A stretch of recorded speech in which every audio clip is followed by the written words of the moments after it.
participate. We have an open invitation for both architects and affiliates. Since the early 1970s, the idea of a professional association of Bahamian architects was born. Young Bahamians were returning from studying architecture abroad, and wanted to make their contribution to their beloved country, the Bahamas. Let's keep in mind that it was that period of time when independence was being not only talked about, but also diligently working towards being achieved. So upon their return, they found there was little respect for the professional architect in the Bahamas, and no vehicle for training or developing the skills of young aspiring architects. With this backdrop, the idea of the Institute of Bahamian Architects came to fruition. Furthermore, there were many persons claiming to be architects who had no training, formal or otherwise, no professional standards, and who were imposing themselves on the unsuspecting public. The Institute was the professional organization formed to specifically deal with those issues. From being constituted in 1973, the Institute has continually had objectives and goals and ideals to aspire to. And I will just list a few of them so you will get an idea of what our goals and ideals are. To promote and encourage the regulation of the practice of architecture and architects, to promote and encourage a high standard of professional conduct within the practice of architecture by establishing a code of ethics, to promote and encourage the architectural profession in way of public education, to promote and encourage the availability of comprehensive architectural service, to promote and develop an indigenous style of architecture, to promote and encourage the interest of community in the quality of architecture and the environment, and to promote and encourage the interaction of architects, primarily within their own profession, and secondly, with the allied professionals. And that would include all of you in this room. All being achieved to some different degree, right? So all of these goals were achieved to some different level of degree, and they are still relevant to the Institute today. So we're still working on all of those goals and ideas. All revolves around promoting the profession and the benefits of its members. Institute has often been misinterpreted as to who we are and what we do. Our objectives, goals, and ideas are now focused on promoting the ideals of the profession and dispel any and all misinterpretations. Unfortunately, our message as of late has not gotten the traction that we would like, but yet we continue to renew our efforts and focus to ensure that our message is gotten out. IBA is the professional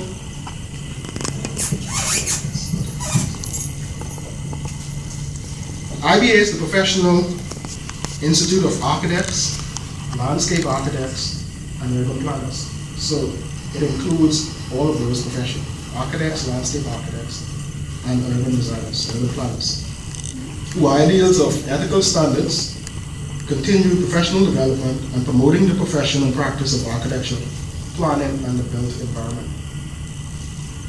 Today, IBA priority agenda is members' benefit. Members are constantly talking about what are the benefits.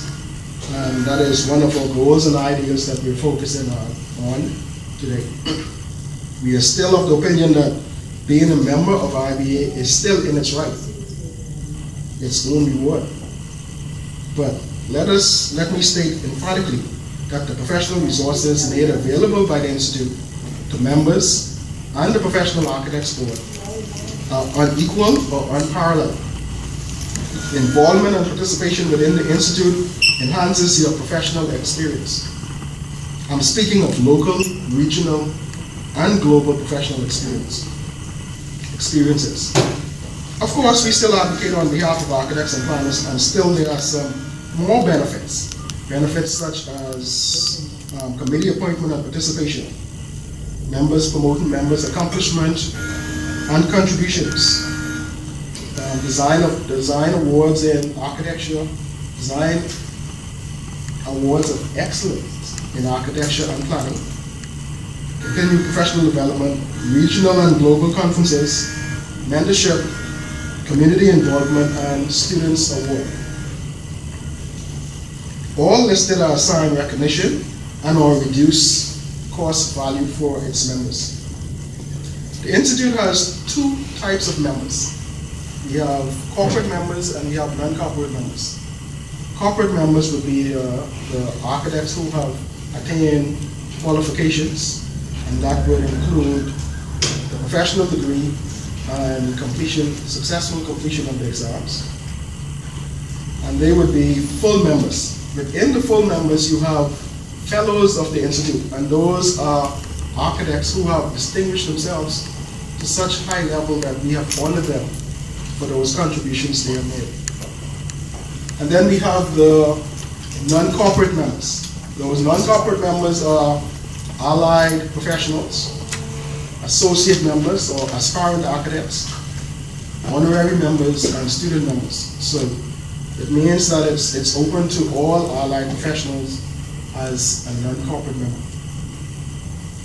Both types of membership are in line with our international affiliations, and we are indeed affiliated or members of all of the recognized international affiliation or associations of architects.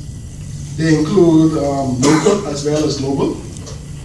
We're talking about the regional one, which is Association of Commonwealth Society of Architects in the Caribbean, we call it ACSA. Federation of Caribbean Association of Architects, that's include the larger area of the Caribbean. So one group will include the English-speaking Caribbean, the next group would include the whole Caribbean in general. Then you have the Commonwealth Architects Association of Architects, that include all of the Commonwealth countries. And then you have the International Association of Architects. So we are all members of those associations. Qualification for membership is spelled out. We have a constitution that spells out all of the areas in which you have to qualify yourself to become members. And that goes both for corporate as well as non-corporate members. It's spelled out in our bylaws. All members have to be sponsored, so you just can't get into the profession, you have to be sponsored. Someone has to vouch for you that you have actually attained the profession, attained the training necessary to be called an architect or a member of the Institute.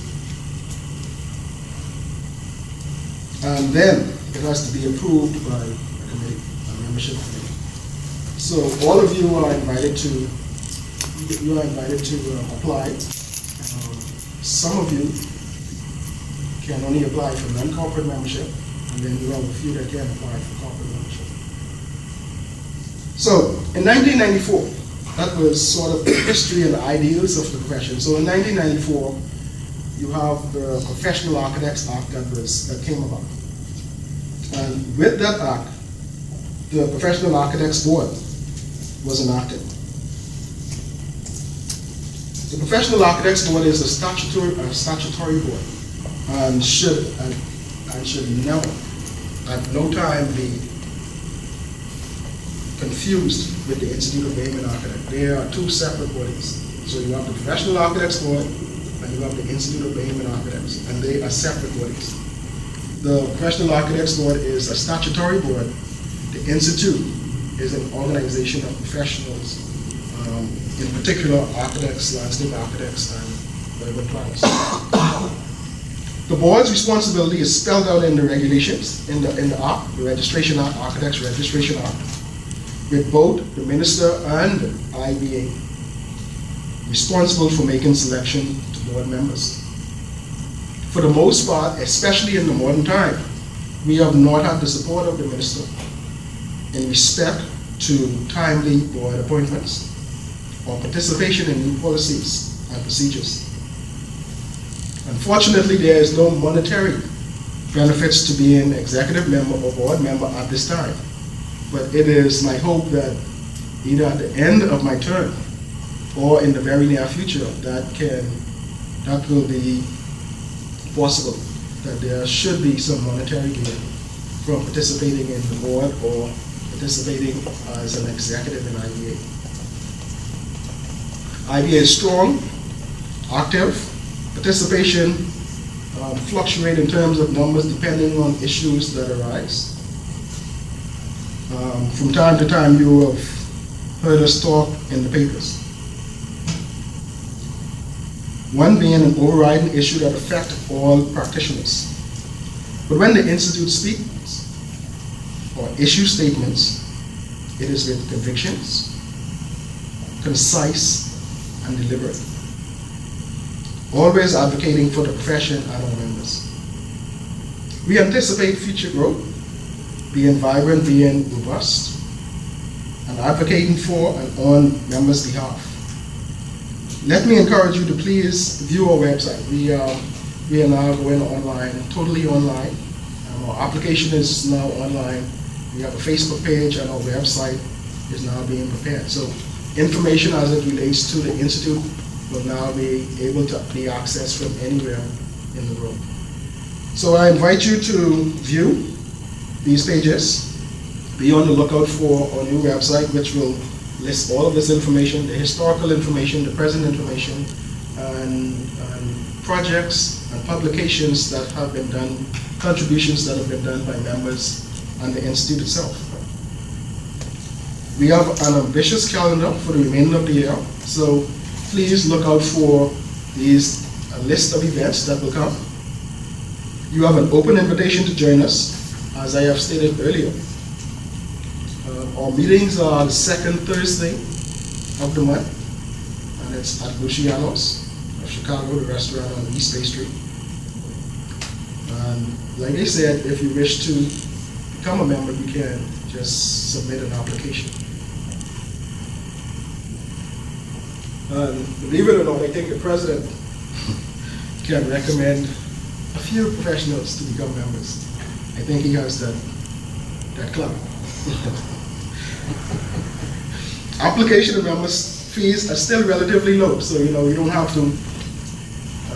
It's not as expensive as you would think, right? Because there's this misnomer that architects have a lot of money. I think it's misguided, right? And it's misconception. We enjoy working within our country. We enjoy producing built environment, and the few dollars that we gain from it, we try to live a modest life, right? So it's not an exorbitant amount of money that you think architects have. So, if you know persons interested in becoming, being a manager of our Facebook pages or website, feel free to send the contacts of the person to us so that they can be vetted.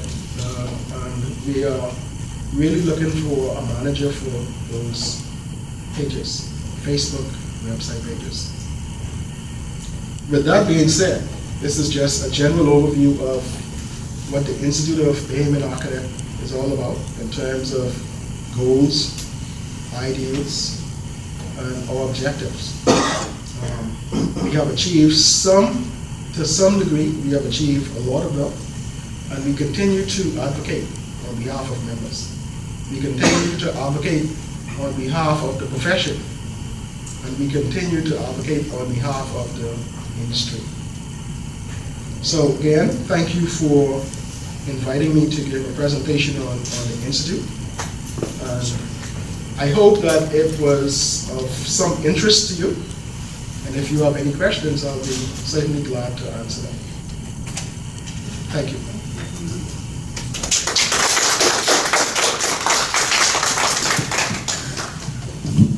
All right, we open the floor to any questions.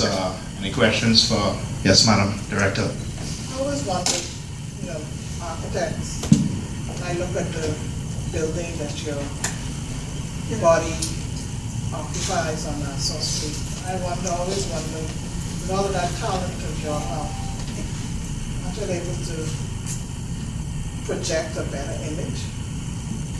You certainly can, but it's spelled out in the art.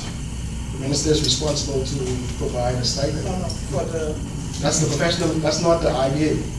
That's the professional architects board that you're speaking of. write something better.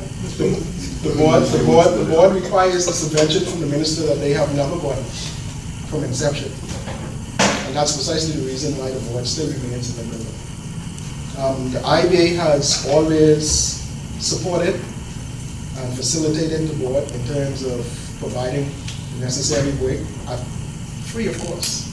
All right, so IBA members contribute to the board existence because you cannot allow the profession to be held hostage by not having certain things. So once the board, I'm sure, once the board get that subvention, they can.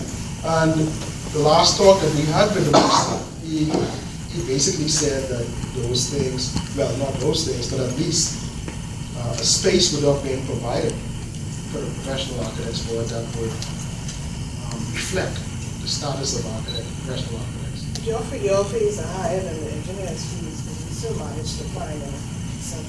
It's never sufficient for all of the stuff that the board does. That's why IB has to provide some assistance.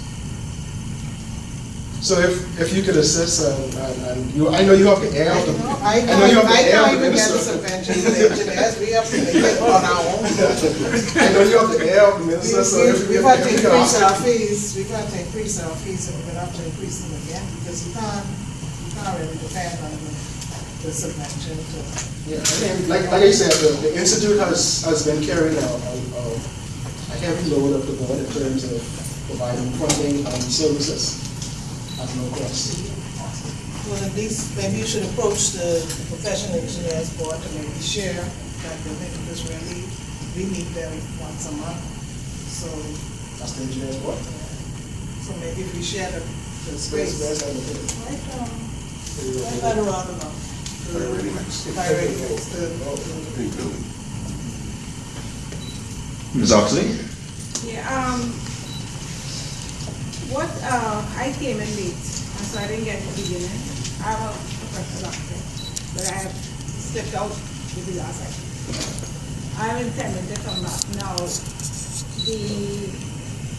Being able to reinstate myself, what would be required? I'm on the board. This is the board or the IBA? No, I'm talking, my presentation was about IBA. Yeah, So but I'm speaking IBA. you're speaking IBA, right? I am. So to reinstate, you have to reapply, and then it will be vetted by the membership committee, and then fees will have to be paid. It would be And that's simply what it is, retroactive, huh? or it would be retroactive or as a? No, for reapplication, it's only the current fee and an administrative fee. So that's all. We would like to collect the. That's why I stay away. 25 year retroactive fees would be ideal for us. Yeah, I know. All right, any other questions? Mr. Lansing? Mr. Ferguson, my apologies for coming in late. Could you briefly go over the goals of the IBA? The goals? Let me just read them off as I have listed here. To promote and encourage the regulation of the practice of architects and architecture in the Bahamas. To promote and encourage a high standard of professional conduct within the practice of architecture by establishing a code of ethics. To promote and encourage understanding of the architectural profession by way of public education. To promote and encourage the availability of comprehensive architectural services for all standards and types of buildings, and thereby improve the quality of building practice in general. To promote and develop an indigenous style of architecture for the Bahamas, to promote and encourage the interests of the community in the quality of architecture and the environment, and to promote and encourage the interaction of architects primarily within their own profession, within our own profession, and secondly with allied professionals. Thank you. Any other questions? How often do you do the exams for the, okay, It's 2 years, every 2 years. Yes. when is the next exam? I think June. June 1st. I don't have the dates. I'll have to inquire from the board because it's done by the board now. Even though IBA still can put on its own exam, we would accept the examination that is done by the board.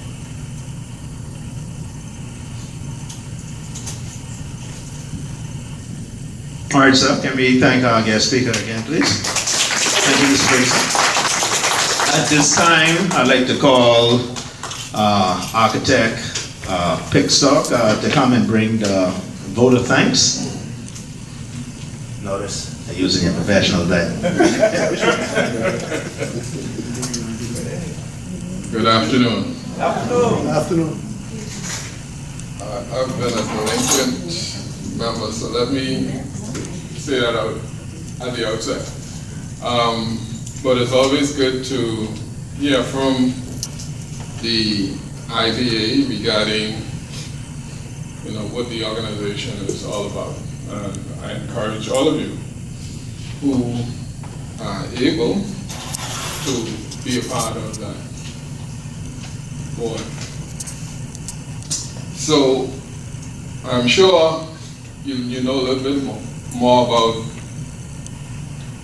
the architects and the IBA because of today's lecture series. And I want to commend Mr. Ferguson for coming and being so available in terms of explaining to us exactly what the IBA is all about. So thank you once again.